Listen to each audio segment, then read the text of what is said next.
عبدہ نے ہشام سے خبر دی، انہیں ان کی بیوی فاطمہ بنت منذر نے اور ان سے اسماء رضی اللہ عنہا نے بیان کیا کہ مجھ سے نبی کریم صلی اللہ علیہ وسلم نے فرمایا کہ خیرات کو مت روک ورنہ تیرا رزق بھی روک دیا جائے گا۔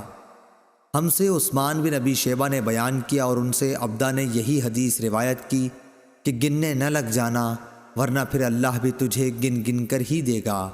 صحیح بخاری حدیث نمبر 1433۔ امام مالک رحمہ اللہ نے خبر دی، انہیں ابو زناد نے، انہیں اعرج نے، انہیں ابو ہریرہ رضی اللہ عنہ نے کہ رسول اللہ صلی اللہ علیہ وسلم نے فرمایا، اس ذات کی قسم جس کے ہاتھ میں میری جان ہے، اگر کوئی شخص رسی سے لکڑیوں کا بوجھ باندھ کر اپنی پیٹھ پر جنگل سے اٹھا لائے پھر انہیں بازار میں بیچ کر اپنا رزق حاصل کرے تو وہ اس شخص سے بہتر ہے جو کسی کے پاس آ کر سوال کرے، پھر جس سے سوال کیا گیا ہے وہ اسے دے یا نہ دے۔ صحیح بخاری حدیث نمبر 1470۔ سفیان بن عینہ نے بیان کیا، ان سے عمرو بن دینار نے، ان سے ابن عباس رضی اللہ عنہ نے کہ عکاز، مجنہ اور ذوالمجاز عہد جاہلیت کے بازار تھے۔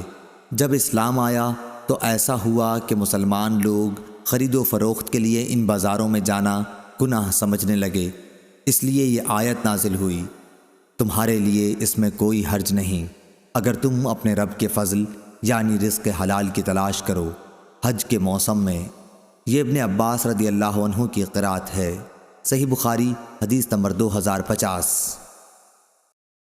مصعب بن سعد نے بیان کیا کہ سعد بن ابی وقاص رضی اللہ عنہ کا خیال تھا کہ انہیں دوسرے بہت سے صحابہ پر اپنی مالداری اور بہادری کی وجہ سے فضیلت حاصل ہے، تو نبی کریم صلی اللہ علیہ وسلم نے فرمایا کہ تم لوگ اپنے کمزور معذور لوگوں کی دعاؤں کے نتیجے میں اللہ کی طرف سے مدد پہنچائے جاتے ہو اور انہی کی دعاؤں سے رزق دیے جاتے ہو۔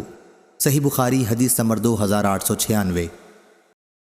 حسن بن ربیع نے بیان کیا، کہا ہم سے ابو الاحوص نے، ان سے عامش نے، ان سے زید بن وہب نے اور ان سے عبداللہ رضی اللہ عنہ نے بیان کیا کہ ہم سے صادق المصدوق رسول اللہ صلی اللہ علیہ وسلم نے بیان فرمایا کہ تمہاری پیدائش کی تیاری تمہاری ماں کے پیٹ میں 40 دن تک نطفے کی صورت میں کی جاتی ہے، اتنے ہی دنوں تک پھر ایک بستہ خون کی صورت میں اختیار کیے رہتا ہے اور پھر وہ اتنے ہی دنوں تک ایک مضغہ گوشت رہتا ہے۔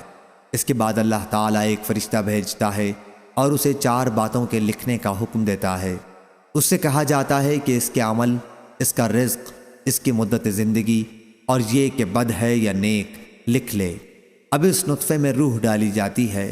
یاد رکھ، ایک شخص زندگی بھر نیک عمل کرتا رہتا ہے اور جب جنت اور اس کے درمیان صرف ایک ہاتھ کا فاصلہ رہ جاتا ہے تو اس کی تقدیر سامنے آ جاتی ہے اور دوزخ والوں کے عمل شروع کر دیتا ہے۔ اسی طرح ایک شخص زندگی بھر برے کام کرتا رہتا ہے اور جب دوزخ اور اس کے درمیان صرف ایک ہاتھ کا فاصلہ رہ جاتا ہے تو اس کی تقدیر غالب آ جاتی ہے اور جنت والوں کے کام شروع کر دیتا ہے۔ صحیح بخاری حدیث نمبر 3208۔ عروہ بن زبیر نے بیان کیا کہ نبی کریم صلی اللہ علیہ وسلم اور ابو بکر رضی اللہ عنہ کے بعد عبداللہ بن زبیر رضی اللہ عنہ سے عائشہ رضی اللہ عنہا کو سب سے زیادہ محبت تھی۔ حضرت عائشہ رضی اللہ عنہا کی عادت تھی کہ اللہ تعالیٰ کی طرف سے جو رزق بھی ان کو ملتا وہ اسے صدقہ کر دیا کرتی تھیں۔ عبداللہ بن زبیر رضی اللہ عنہ نے کسی سے کہا ام المومنین کو اس سے روکنا چاہیے۔ جب حضرت عائشہ رضی اللہ عنہا کو ان کی بات پہنچی تو انہوں نے کہا کیا اب میرے ہاتھوں کو روکا جائے گا؟ اب اگر میں نے عبداللہ سے بات کی تو مجھ پر نظر واجب ہے۔ عبداللہ بن زبیر رضی اللہ عنہ نے حضرت عائشہ رضی اللہ عنہا کو راضی کرنے کے لیے قریش کے چند لوگوں اور خاص طور سے رسول اللہ صلی اللہ علیہ وسلم کے نانہالی رشتہ داروں بنو زہرہ کو ان کی خدمت میں معافی کی سفارش کے لیے بھیجا، لیکن حضرت عائشہ رضی اللہ عنہا پھر بھی نہ مانی۔ اس پر بنو زہرہ نے، جو رسول اللہ صلی اللہ علیہ وسلم کے ماموں ہوتے تھے اور ان میں عبد الرحمن بن اسود بن عبد یغوث اور مسور بن مخرمہ رضی اللہ عنہ بھی تھے، عبداللہ بن زبیر رضی اللہ عنہ سے کہا کہ جب ہم ان کی اجازت سے وہاں جا بیٹھیں تو تم ایک ہی دفعہ آن کر پردے میں گھس جاؤ۔ چنانچہ انہوں نے ایسا ہی کیا۔ جب حضرت عائشہ رضی اللہ عنہا خوش ہو گئیں تو انہوں نے ان کی خدمت میں 10 غلام آزاد کرانے کے لیے بطور کفارہ قسم بھیجے اور ام المومنین نے انہیں آزاد کر دیا۔ پھر آپ برابر غلام آزاد کرتی رہیں یہاں تک کہ 40 غلام آزاد کر دیے۔ پھر انہوں نے کہا کاش میں نے جس وقت قسم کھائی تھی، منت مانی تھی، تو میں کوئی خاص بیان کر دیتی جس کو کر کے میں فارغ ہو جاتی۔ صحیح بخاری حدیث نمبر 3505۔ صالح بن کیسان نے بیان کیا، ان سے عبید اللہ بن عبداللہ نے اور ان سے زید بن خالد رضی اللہ عنہ نے بیان کیا کہ حدیبیہ کے سال ہم رسول اللہ صلی اللہ علیہ وسلم کے ساتھ نکلے تو ایک دن رات میں بارش ہوئی۔ حضور صلی اللہ علیہ وسلم نے صبح کی نماز پڑھانے کے بعد ہم سے خطاب کیا اور دریافت فرمایا، معلوم ہے تمہارے رب نے کیا کہا؟ ہم نے عرض کی کہ اللہ اور اس کے رسول کو زیادہ علم ہے۔ آپ نے فرمایا کہ اللہ تعالیٰ فرماتا ہے، صبح ہوئی تو میرے کچھ بندوں نے اس حالت میں صبح کی کہ ان کا ایمان مجھ پر تھا، اور کچھ نے اس حالت میں صبح کی کہ وہ میرا انکار کیے ہوئے تھے۔ تو جس نے کہا کہ ہم پر یہ بارش اللہ کے رزق، اللہ کی رحمت اور اللہ کے فضل سے ہوئی ہے تو وہ مجھ پر ایمان لانے والا ہے اور ستاروں کا انکار کرنے والا ہے۔ اور جو شخص یہ کہتا ہے کہ یہ بارش فلاں ستارے کی تاثیر سے ہوئی ہے تو وہ ستاروں پر ایمان لانے والا اور میرے ساتھ کفر کرنے والا ہے۔ صحیح بخاری حدیث نمبر 4147۔ ابن عباس رضی اللہ عنہ نے بیان کیا کہ نبی کریم صلی اللہ علیہ وسلم نے فرمایا، کوئی شخص اپنی بیوی کے پاس ہم بستری کے لیے جب آئے تو یہ دعا پڑھے، بسم اللہ اللہم جنبنی الشیطان و جنبی الشیطان ما رزقتنا ثم قدر بینہما فی ذالک، یعنی میں اللہ کے نام سے شروع کرتا ہوں، اے اللہ شیطان کو مجھ سے دور رکھ اور شیطان کو اس چیز سے بھی دور رکھ جو اولاد ہمیں تو عطا کرے، پھر اس عرصے میں ان کے لیے کوئی اولاد نصیب ہو تو اسے شیطان کبھی ضرر نہ پہنچا سکے گا۔ صحیح بخاری حدیث نمبر 5165۔ حضرت انس بن مالک رضی اللہ عنہ نے خبر دی کہ رسول اللہ صلی اللہ علیہ وسلم نے فرمایا، جو چاہتا ہو کہ اس کے رزق میں فراخی ہو اور اس کی عمر دراز ہو تو وہ صلہ رحمی کیا کرے۔ صحیح بخاری حدیث نمبر 5986۔ ابو ہریرہ رضی اللہ عنہ نے بیان کیا کہ لوگوں نے پوچھا، یا رسول اللہ صلی اللہ علیہ وسلم، کیا ہم قیامت کے دن اپنے رب کو دیکھیں گے؟ حضرت صلی اللہ علیہ وسلم نے پوچھا، کیا 14ویں رات کا چاند دیکھنے میں کوئی دشواری ہوتی ہے؟ لوگوں نے عرض کیا، نہیں یا رسول اللہ صلی اللہ علیہ وسلم۔ پھر آپ نے پوچھا، کیا جب بادل نہ ہوں تو تمہیں سورج کو دیکھنے میں کوئی دشواری ہوتی ہے؟ لوگوں نے کہا، نہیں یا رسول اللہ صلی اللہ علیہ وسلم۔ حضرت صلی اللہ علیہ وسلم نے فرمایا کہ پھر تم اسی طرح اللہ تعالیٰ کو دیکھو گے۔ قیامت کے دن اللہ تعالیٰ لوگوں کو جمع کرے گا اور فرمائے گا کہ تم میں جو کوئی جس چیز کی پوجا پاٹ کیا کرتا تھا وہ اس کے پیچھے لگ جائے، چنانچہ جو سورج کی پوجا کرتا تھا وہ سورج کے پیچھے ہو جائے گا، جو چاند کی پوجا کرتا تھا وہ چاند کے پیچھے ہو جائے گا، اور جو بتوں کی پوجا کرتا تھا وہ بتوں کے پیچھے لگ جائے گا۔ اسی طرح قبروں تازیوں کے پجاری قبروں تازیوں کے پیچھے لگ جائیں گے۔ پھر یہ امت باقی رہ جائے گی، اس میں بڑے درجے کے شفاعت کرنے والے بھی ہوں گے یا منافق بھی ہوں گے۔ ابراہیم کو ان لفظوں میں شک تھا۔ پھر اللہ ان کے پاس آئے گا اور فرمائے گا کہ میں تمہارا رب ہوں۔ وہ جواب دیں گے کہ ہم یہیں رہیں گے یہاں تک کہ ہمارا رب آ جائے۔ جب ہمارا رب آ جائے گا تو ہم اسے پہچان لیں گے۔ چنانچہ اللہ تعالیٰ ان کے پاس اس صورت میں آئے گا جسے وہ پہچانتے ہوں گے اور فرمائے گا کہ میں تمہارا رب ہوں۔ وہ اقرار کریں گے کہ تو ہمارا رب ہے۔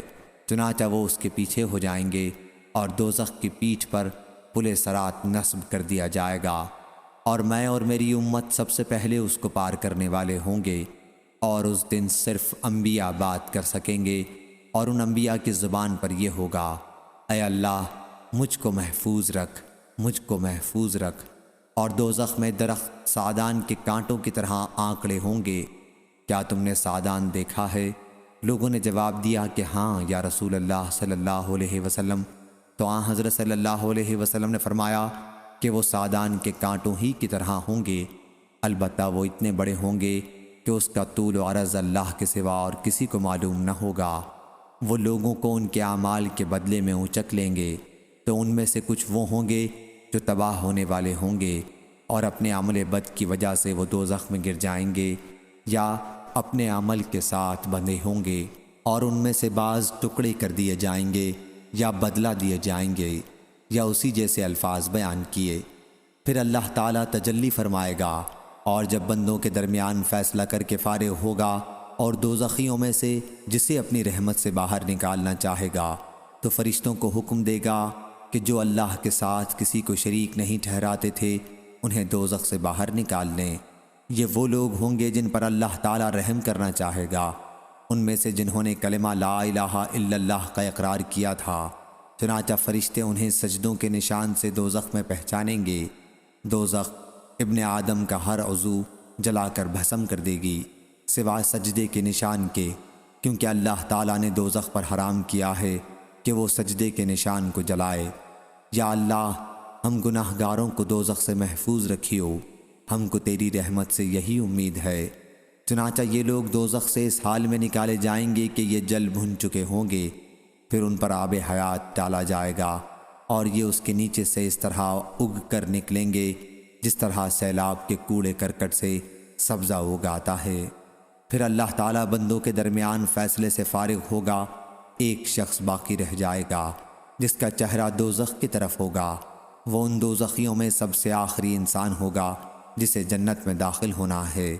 وہ کہے گا، اے رب، میرا منہ دوزخ سے پھیر دے، کیونکہ مجھے اس کی گرم ہوا نے پریشان کر رکھا ہے اور اس کی تیزی نے جھلسا ڈالا ہے۔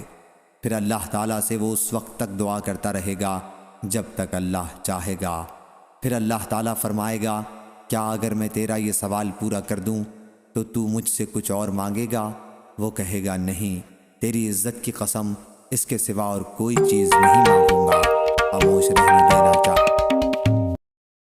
چاہے گا۔ پھر وہ کہے گا، اے رب، مجھے صرف جنت کے دروازے تک پہنچا دے۔ اللہ تعالیٰ فرمائے گا، کیا تو نے وعدے نہیں کیے تھے کہ جو کچھ میں نے دے دیا ہے اس کے سوا اور کچھ بھی تو نہیں مانگے گا؟ افسوس ابن آدم، تو کتنا وعدہ خلاف ہے۔ پھر وہ کہے گا، اے رب، اور اللہ سے دعا کرے گا۔ آخر اللہ تعالیٰ پوچھے گا، کیا اگر میں نے تیرا یہ سوال پورا کر دیا تو اس کے سوا کچھ اور مانگے گا؟ وہ کہے گا، تیری عزت کی قسم، اس کے سوا اور کچھ نہیں مانگوں گا۔ اور جتنے اللہ چاہے گا وہ شخص وعدے کرے گا، چنانچہ اسے جنت کے دروازے تک پہنچا دے گا۔ پھر جب وہ جنت کے دروازے پر کھڑا ہو جائے گا تو جنت اسے سامنے نظر آئے گی اور دیکھے گا کہ اس کے اندر کس قدر خیریت اور مسرت ہے۔ اس کے بعد اللہ تعالیٰ جتنی دیر چاہے گا وہ شخص خاموش رہے گا، پھر کہے گا، یا رب، مجھے جنت میں پہنچا دے۔ اللہ تعالیٰ اس پر کہے گا، کیا تو نے وعدہ نہیں کیا تھا کہ جو کچھ میں نے تجھے دے دیا ہے اس کے سوا تو اور کچھ نہیں مانگے گا؟ اللہ تعالیٰ فرمائے گا، افسوس ابن آدم، تو کتنا وعدہ خلاف ہے۔ وہ کہے گا، اے رب، مجھے اپنی مخلوق میں سب سے بڑھ کر بدبخت نہ بنا۔ چنانچہ وہ مسلسل دعا کرتا رہے گا یہاں تک کہ اللہ تعالیٰ اس کی دعاؤں پر ہنس دے گا۔ جب ہنس دے گا تو اس کے متعلق کہے گا، اسے جنت میں داخل کر دو۔ جب جنت میں اسے داخل کر دے گا تو اس سے فرمائے گا کہ اپنی آرزوئیں بیان کر۔ وہ اپنی تمام آرزوئیں بیان کر دے گا یہاں تک کہ اللہ تعالیٰ اسے یاد دلائے گا۔ وہ کہے گا کہ فلاں چیز، یہاں تک کہ اس کی آرزوئیں ختم ہو جائیں گی تو اللہ تعالیٰ فرمائے گا کہ یہ آرزوئیں اور انہی جیسی اور تمہیں ملیں گی۔ صحیح بخاری حدیث نمبر 7437۔ حضرت ابو ہریرہ رضی اللہ تعالیٰ عنہ سے روایت ہے، انہوں نے کہا، رسول اللہ صلی اللہ علیہ وسلم نے فرمایا، اے لوگو، اللہ تعالیٰ پاک ہے اور پاک مال کے سوا کوئی مال قبول نہیں کرتا۔ اللہ نے مومنوں کو بھی اسی بات کا حکم دیا جس کا رسولوں کو حکم دیا۔ اللہ نے فرمایا، اے پیغمبران کرام، پاک چیزیں کھاؤ اور نیک کام کرو، جو عمل تم کرتے ہو میں اس سے اچھی طرح جاننے والا ہوں۔ اور فرمایا، اے مومنو، جو پاک رزق ہم نے تمہیں عنایت فرمایا ہے اس میں سے کھاؤ۔ پھر آپ نے ایک آدمی کا ذکر کیا جو طویل سفر کرتا ہے، بال پراگندہ اور جسم غبار آلود ہے، دعا کے لیے آسمان کی طرف اپنے دونوں ہاتھ پھیلاتا ہے اے میرے رب، اے میرے رب، جبکہ اس کا کھانا حرام ہے، اس کا پینا حرام ہے، اس کا لباس حرام ہے اور اس کو غذا حرام کی ملی ہے، تو اس کی دعا کہاں سے قبول ہوگی؟ صحیح مسلم حدیث نمبر 2346۔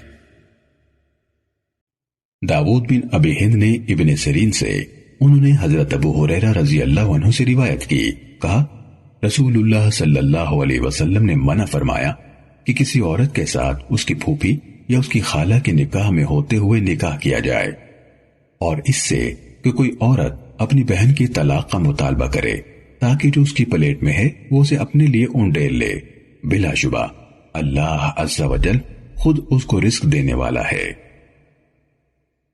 صحیح مسلم حدیث نمبر 3443۔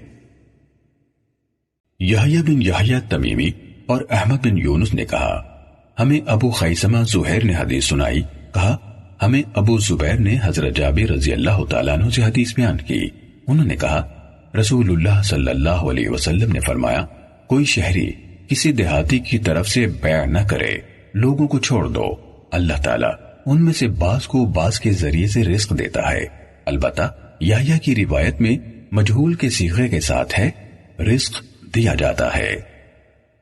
صحیح مسلم حدیث نمبر 3826۔ مسروق بیان کرتے ہیں کہ ہم نے حضرت عبداللہ بن مسعود رضی اللہ تعالیٰ عنہ سے اس آیت کی تفسیر دریافت کی، جو لوگ اللہ کی راہ میں شہید کیے گئے ان کو مرے ہوئے نہ سمجھو، وہ اپنے رب کے ہاں زندہ ہیں، ان کو رزق دیا جاتا ہے۔ حضرت ابن مسعود رضی اللہ تعالیٰ عنہ نے فرمایا ہم نے بھی اس کے بارے میں رسول اللہ صلی اللہ علیہ وسلم سے دریافت کیا تھا، آپ نے فرمایا ان کی روحیں سبز پرندوں کے اندر رہتی ہیں، ان کے لیے عرش الہی کے ساتھ قندیلیں لٹکی ہوئی ہیں، وہ روحیں جنت میں جہاں چاہیں کھاتی پیتی ہیں، پھر ان قندیلوں کی طرف لوٹ آتی ہیں، ان کے رب نے اوپر سے ان کی طرف جھانک کر دیکھا اور فرمایا کیا تمہیں کسی چیز کی خواہش ہے؟ انہوں نے جواب دیا ہم اور کیا خواہش کریں، ہم جنت میں جہاں چاہتے ہیں گھومتے اور کھاتے پیتے ہیں۔ اللہ نے 3 بار ایسا کیا، یعنی جھانک کر دیکھا اور پوچھا، جب انہوں نے دیکھا کہ ان کو چھوڑا نہیں جائے گا، ان سے سوال ہوتا رہے گا، تو انہوں نے کہا اے ہمارے رب، ہم یہ چاہتے ہیں کہ ہماری روحوں کو ہمارے جسموں میں لوٹا دیا جائے، یہاں تک کہ ہم دوبارہ تیری راہ میں شہید کیے جائیں۔ جب اللہ تعالیٰ یہ دیکھے گا کہ ان کو کوئی حاجت نہیں تو ان کو چھوڑ دیا جائے گا۔ صحیح مسلم حدیث نمبر 4885۔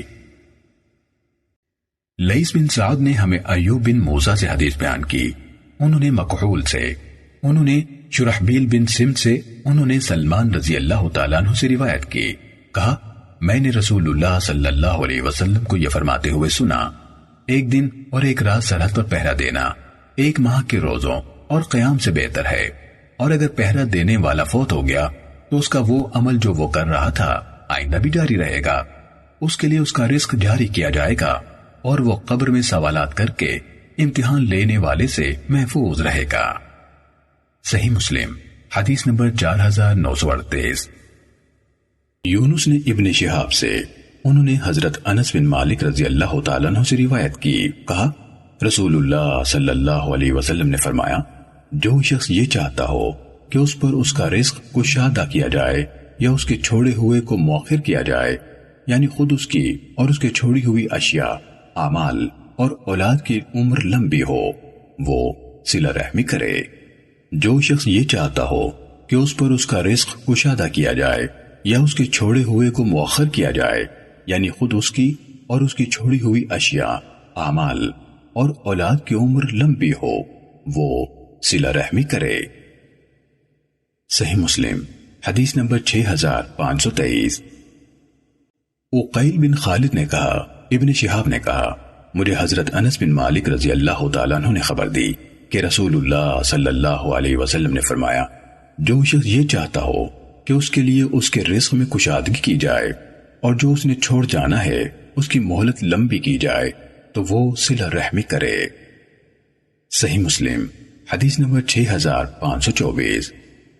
عبداللہ بن نمیر حمدانی، ابو معاویہ اور وکیع نے ہمیں حدیث بیان کی، انہوں نے کہا ہمیں اعمش نے زید بن وہب سے حدیث بیان کی، انہوں نے حضرت عبداللہ بن مسعود رضی اللہ تعالیٰ عنہ سے روایت کی کہ اللہ کے رسول صلی اللہ علیہ وسلم اور وہ سچ بتاتے ہیں اور انہیں یعنی وحی کے ذریعے سے سچ بتایا جاتا ہے۔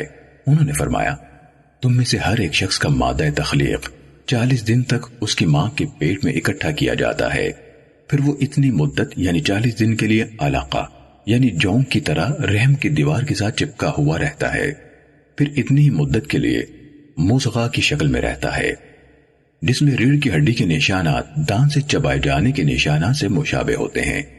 پھر اللہ تعالیٰ فرشتے کو بھیجتا ہے جو 5ویں مہینے نیوروسیل یعنی دماغ کی تخلیق ہو جانے کے بعد اس میں روح پھونکتا ہے اور اسے 4 باتوں کا حکم دیا جاتا ہے کہ اس کا رزق، اس کی عمر، اس کا عمل اور یہ کہ وہ خوش نصیب ہوگا یا بد نصیب لکھ لیا جائے۔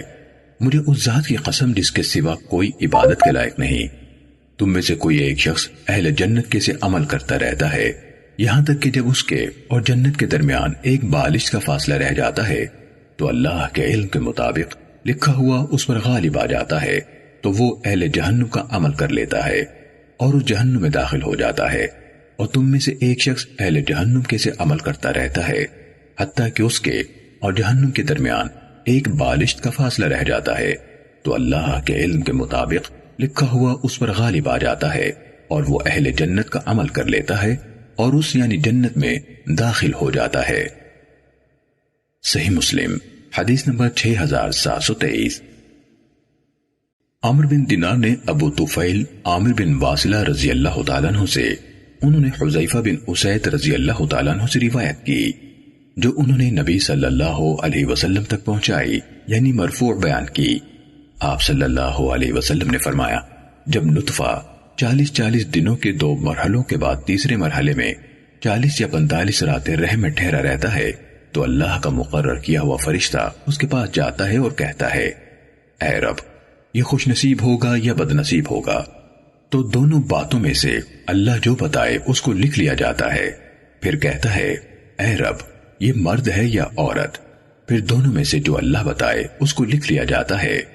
پھر اس کا عمل، اس کے قدموں کے نشانات، اس کی مدت عمر اور اس کا رزق لکھ لیا جاتا ہے۔ پھر اندراج کے صحیفے لپیٹ دیے جاتے ہیں، پھر ان میں کوئی چیز بڑھائی جاتی ہے نہ کم کی جاتی ہے۔ صحیح مسلم حدیث نمبر 6725۔ عامر بن حارث نے ابو زبیر مکی سے روایت کی کہ حضرت عامر بن واصلہ رضی اللہ تعالیٰ عنہ نے انہیں حدیث بیان کی۔ انہوں نے حضرت عبداللہ بن مسعود رضی اللہ تعالیٰ عنہ کو یہ کہتے ہوئے سنا، بدبخت وہ ہے جو اپنی ماں کے پیٹ میں تھا تو اللہ کے علم کے مطابق بدبخت تھا، اور سعادت مند وہ ہے جو اپنے علاوہ دوسرے سے نصیحت حاصل کرے۔ پھر رسول اللہ صلی اللہ علیہ وسلم کے صحابہ میں سے ایک شخص آئے جنہیں حضرت حذیفہ بن اسید غفاری رضی اللہ تعالیٰ عنہ کہا جاتا تھا۔ انہوں یعنی عامر بن واصلہ رضی اللہ تعالیٰ عنہ نے ان کو حضرت ابن مسعود رضی اللہ تعالیٰ عنہ کے الفاظ میں یہ حدیث سنائی اور ان سے پوچھنے کے لیے کہا، وہ شخص کوئی عمل کیے بغیر بدبخت کیسے ہو جاتا ہے؟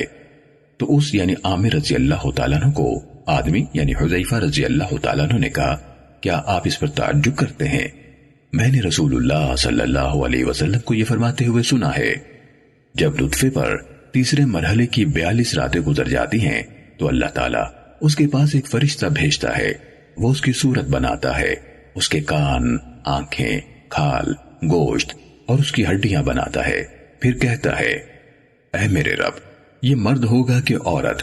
پھر تمہارا رب جو چاہتا ہے وہ فیصلہ بتاتا ہے اور فرشتہ لکھ لیتا ہے۔ پھر وہ کہتا ہے، اے میرے رب، اس کی مدت حیات کتنی ہوگی؟ پھر تمہارا رب جو اس کی مشیت ہوتی ہے بتاتا ہے اور فرشتہ لکھ لیتا ہے۔ پھر وہ فرشتہ کہتا ہے، اے میرے رب، اس کا رزق کتنا ہوگا؟ تو تمہارا رب جو چاہتا ہے وہ فیصلہ بتاتا ہے اور فرشتہ لکھ لیتا ہے۔ پھر فرشتہ اپنے ہاتھ میں صحیفہ لے کر نکل جاتا ہے، چنانچہ وہ شخص کسی معاملے میں نہ اس سے بڑھتا ہے نہ کم ہوتا ہے۔ صحیح مسلم حدیث نمبر 6726۔ یحییٰ بن ابو بکیر نے کہا، ہمیں ابو خیثمہ زہیر نے حدیث بیان کی، انہوں نے کہا مجھے عبداللہ بن عطا نے حدیث بیان کی، انہیں اکرمہ بن خالد نے حدیث بیان کی، انہیں ابو طفیل رضی اللہ تعالیٰ عنہ نے حدیث بیان کی، کہا میں ابو سریحہ حذیفہ بن اسید غفاری رضی اللہ تعالیٰ عنہ کے پاس حاضر ہوا تو انہوں نے کہا میں نے اپنے ان دونوں کانوں سے رسول اللہ صلی اللہ علیہ وسلم کو یہ فرماتے ہوئے سنا ہے نطفہ اصل میں 3 مرحلوں میں 40 راتیں رحم مادر میں رہتا ہے، پھر فرشتہ اس کی صورت بناتا ہے۔ زہیر نے کہا میرا گمان ہے کہ انہوں نے کہا فرشتہ اسے بناتا ہے، تو وہ کہتا ہے اے میرے رب عورت ہوگی یا مرد ہوگا، پھر اللہ تعالیٰ اس کے مذکر یا مونس ہونے کا فیصلہ بتا دیتا ہے۔ وہ فرشتہ پھر کہتا ہے اے میرے رب مکمل یعنی پورے اعضاء والا ہے یا غیر مکمل، پھر اللہ تعالیٰ مکمل یا غیر مکمل ہونے کے بارے میں اپنا فیصلہ بتا دیتا ہے۔ پھر وہ کہتا ہے اے میرے پروردگار اس کا رزق کتنا ہوگا، اس کی مدت حیات کتنی ہوگی، اس کا اخلاق کیسا ہوگا، پھر اللہ تعالیٰ اس کے بدبخت یا خوش بخت ہونے کے بارے میں بھی جو طے ہو چکا ہو بتا دیتا ہے۔ صحیح مسلم حدیث نمبر 6728۔ عبید اللہ بن ابی بکر نے حضرت انس بن مالک رضی اللہ تعالیٰ عنہ سے روایت کی، انہوں نے یہ حدیث مرفوعاً بیان کی کہ آپ صلی اللہ علیہ وسلم نے فرمایا اللہ عز و جل رحم پر ایک فرشتہ مقرر کر دیتا ہے، اے میرے رب اب یہ نطفہ ہے، اے میرے رب اب یہ علقہ ہے، اے میرے رب اب یہ مضغہ ہے۔ پھر جب اللہ تعالیٰ اس کی یعنی انسان کی صورت میں تخلیق کا فیصلہ کرتا ہے تو انہوں نے کہا فرشتہ کہتا ہے اے میرے رب مرد ہو یا عورت، بدبخت ہو یا خوش نصیب، رزق کتنا ہوگا، مدت عمر کتنی ہوگی، وہ ماں کے پیٹ میں ہوتا ہے اور اسی طرح سب کچھ لکھ لیا جاتا ہے۔ صحیح مسلم حدیث نمبر 6730۔